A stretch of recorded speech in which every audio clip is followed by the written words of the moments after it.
Pemirsa, 5 orang Rohingya asal negara Myanmar yang terdampar di perairan Aceh Timur diselamatkan oleh nelayan Aceh, dan 3 diantaranya dirujuk ke Rumah Sakit Umum Kota Langsa yang sebelumnya sempat ditangani secara medis oleh Rumah Sakit Umum Zubir Mahmud di Idi, Aceh Timur.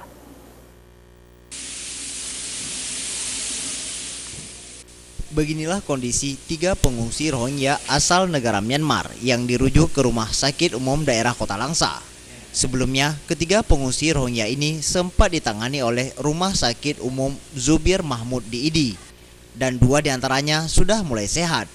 Jika dibandingkan pada hari pertama ditemukan mereka di perairan Selat Malaka. Menurut keterangan salah satu petugas kesehatan di Rumah Sakit Umum Kota Langsa, Sahril, ketiga pengungsi Rohingya itu menderita penyakit dehidrasi sehingga memerlukan perawatan lebih lanjut.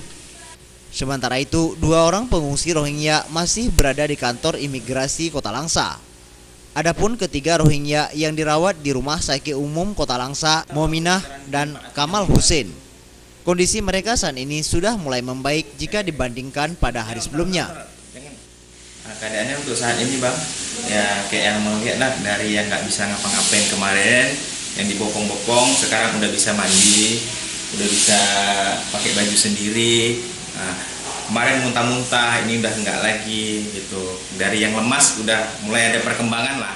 Seperti diberitakan sebelumnya, pengungsi Rohingya kembali ditemukan oleh nelayan KM Karuna King pada 6 April lalu. Setelahnya tim gabungan meliputi SAR Aceh Timur, Dinkes, BPBD dan Lanal Kuala Idi, Pol Air Kuala Idi, Kejaksaan Negeri Idi, serta Panglima Laut Kuala Idi untuk mengevakuasi ke-5 pengungsi Rohingya tersebut.